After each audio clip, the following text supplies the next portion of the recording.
Hello, I'm Juliette Sterkens. I'm an audiologist and I am the hearing loop advocate for the Hearing Loss Association of America. And today I am at the Arizona Commission for the Deaf and the Hard of Hearing to talk a little bit about hearing loss, about hearing aids, and about hearing loops.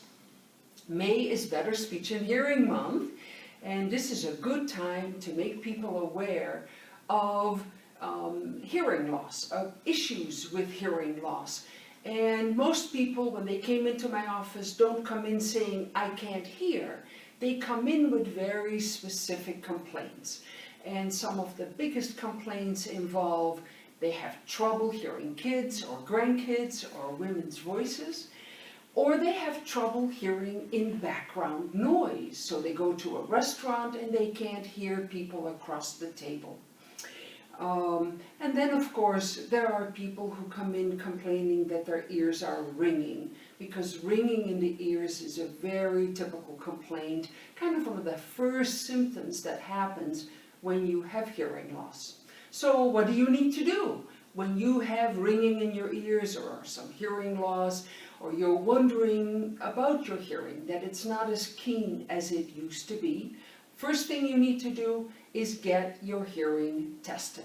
Now, there's lots of information on the web, but I highly recommend that you go to the website of the Arizona Commission for the Deaf and the Hard of Hearing, because they have some good, useful information and questionnaires that you'll be able to download and to review before you go in for your hearing examination.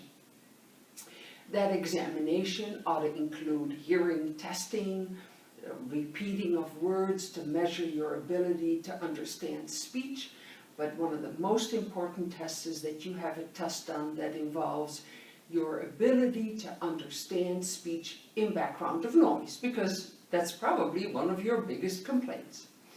And then you're going to be bombarded with a lot of information. That is, if they find you have a hearing problem, you're going to be bombarded with a lot of information about hearing aids, different styles, different types, hearing aids that work for iPhones, hearing aids that reduce background noise.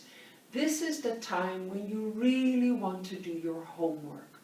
Hearing aids have improved significantly in the last few years, but hearing aids do not give people normal hearing. Now, there are some wonderful workarounds for those situations where hearing aids are unable to deliver, but you need to avail yourself of all the different options out there. The Arizona Commission, Consumer Reports, the Hearing Loss Association of America, they all recommend that you look into getting a hearing device that has what is called a T-coil, also known as a telecoil. Originally, it was used to be able to hear on the telephone. But nowadays, that telecoil can be used in hearing assistive technology called hearing loops. And hearing loops are being installed around the country in lots of different places. And hearing loops broadcast audio right from the sound source into your hearing aids, giving you phenomenal hearing ability in places like reverberant churches, in auditoria, in meeting rooms, in museums, and places where they are playing movies and in the theater.